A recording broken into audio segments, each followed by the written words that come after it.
हमारे देश के बारे में अक्सर ये कहा जाता है कि भारत एक गरीब देश है। दादी नानी की कहानियों में भी आपने बचपन में ये सुना होगा कि एक गांव में एक गरीब किसान रहता था।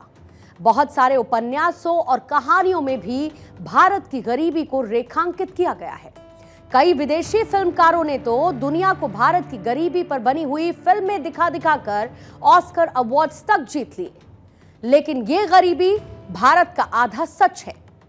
बाकी आधा सच ये है कि आने वाले 15 अगस्त को भारत आजादी के 77 साल पूरे कर लेगा और एक वक्त पर चरखा चलाने वाला यही भारत अब दुनिया की बड़ी बड़ी कंपनीज को रन कर रहा है।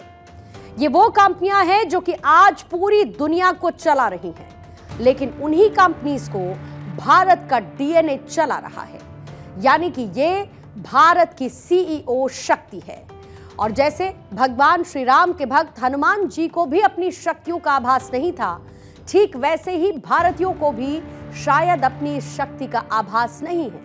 लेकिन आज जामवंत की ही तरह हम भी आपको भारत की इस ताकत का एहसास कराएंगे।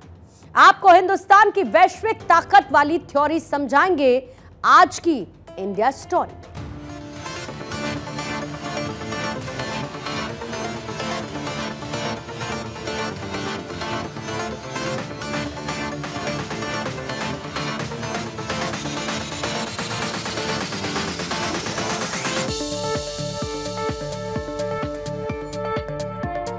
90s में पैदा हुए लोग उस आखिरी जनरेशन के लोग हैं जिन्होंने भारत की कमबैक स्टोरी को अपनी आंखों से देखा है और जिसे शायद आज का जेन ज़ी समझ ही ना पाए और कंफ्यूज हो जाए।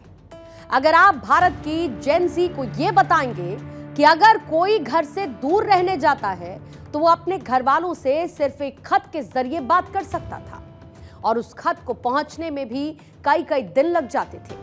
और जब भारत में कंप्यूटर आया तब हमने दुनिया की वो तस्वीरें देखी जिसने सभी को चौंका कर रख दिया और शायद वहीं से वेस्ट को लेकर भारत में ऑब्सेशन भी देखने को मिला। लेकिन आप सोचिए, वही भारत आज वेस्ट देशों के साथ ब्रेकफास्ट कर रहा है, लंच में लॉन्ग विजन को शेयर कर रहा है और डिनर में उस डायग्राम को दिखा रहा है जिसमें भारत पूरी दुनिया का रोस्टर बना रहा है। हमारा भारत अब बदल रहा है। करवा चौथ पर चांद की पूजा करने वाला भारत आज चांद पर पहुंच चुका है। हमें सांप सपेरों का देश कहने वाली दुनिया आज हमारी धुन पर नाच रही है। एक वक्त पर खेतों की मेड़ के बीच कटी हुई चप्पल से टायर बनाकर गाड़ी चलाने वाला भारत आज दुनिया में हर सिग्नल पर अपनी सफलता का हॉर्न बजा रहा है। 1948 के ओलंपिक में नंगे पैर फुटबॉल खेलने में खुद को सहज महसूस करने वाला भारत आज दुनिया के बड़े बड़े देशों को मेड इन इंडिया फीते बांधने पर सहज महसूस करवा रहा है।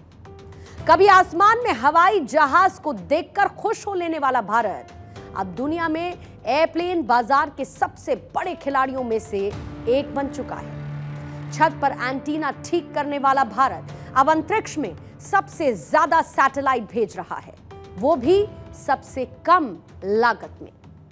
एक समय शक्तिमान में सुपर पावर ढूंढने वाला भारत अब पूरे वर्ल्ड ऑर्डर की रीऑर्डरिंग कर खुद सुपर पावर वाले क्लब में एंट्री कर चुका है। अब आप सोचिए, जो बात हम आपको बताना चाहते हैं, वो देश जिसने औद्योगिक क्रांति को देखा ही नहीं, जिसने इंडस्ट्रियल रिवॉल्यूशन को ही मिस कर दिया, वो देश जिसने बड़े फैसले, बड़े बदलावों को महसूस ही नहीं किया, जिसने सिर्फ गरीबी देखी, जो एक समय पर चरखे के दौर में चला गया था, वो भारत अब कम बैक कर रहा है और उसी देश के लोग अब दुनिया की बड़ी बड़ी कंपनीज को लीड कर रहे हैं। और ये कोई साधारण कंपनीज नहीं है, बल्कि ये वो कंपनीज हैं जो कि पूरी दुनिया को चला रही हैं। सुंदर पिचाई, जिनका जन्म तमिलनाडु के चेन्नई में हुआ, खड़गपुर से मेटलर्जिकल इंजीनियरिंग की पढ़ाई की, आज दुनिया की सबसे बड़ी कंपनीज में शुमार गूगल और अल्फाबेट के सीईओ हैं। यानी कि पूरी दुनिया जिस सॉफ्टवेयर का इस्तेमाल करती है उसके बॉस एक भारतीय ही हैं। सत्या नाडेला, जिनका जन्म 19 अगस्त 1967 को तेलंगाना के हैदराबाद में हुआ।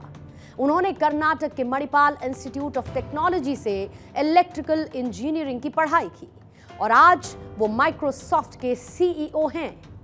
यानी कि जिस कंप्यूटर पर दुनिया चल रही है, वो कंप्यूटर जिस ऑपरेटिंग सिस्टम पर चलता है, उसका बॉस भी एक भारतीय ही है। 11 जून 1969 को महाराष्ट्र के कोल्हापुर में जन्मी लीना नायर आज दुनिया की सबसे बड़ी luxury fashion and accessories company Chanel की सीईओ हैं। अरविंद कृष्णा 1962 में आंध्र प्रदेश के पश्चिमी गोदावरी में पैदा हुए।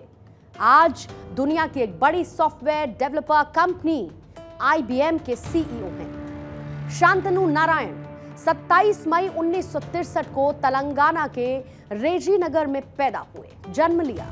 हैदराबाद के उस्मानिया विश्वविद्यालय से इलेक्ट्रॉनिक्स और इंजीनियरिंग की पढ़ाई की। आज अडोब सिस्टम के सीईओ हैं। निकेश अरोड़ा 9 फरवरी 1968 को उत्तर प्रदेश के गाजियाबाद में उनका जन्म हुआ। आज पालो आल्टो नेटवर्क के सीईओ हैं। हिमाचल प्रदेश में जन्मे जय चौधरी आज जेस्केलार के सीईओ हैं। दिल्ली में पली बड़ी जयश्री उलाल आज एरिस्टा नेटवर्क की सीईओ हैं। केरल में जन्मे हुए जॉर्ज कुरियन, जिन्होंने मद्रास से इलेक्ट्रिकल इंजीनियरिंग की पढ़ाई की, आज वो नेट ऐप के सीईओ हैं। इंटरनेशनल कॉफी ब्रांड स्टारबक्स की कॉफी कई लोगों ने पी होगी। इस कंपनी को रन करने वाले भी एक भारतीय हैं, जिनका नाम है लक्ष्मण नरसिम्हन। इनका जन्म पुणे में हुआ था। National institute of technology Tiruchirappalli में इंजीनियरिंग की और आज स्टारबक्स में सीईओ के पद पर हैं।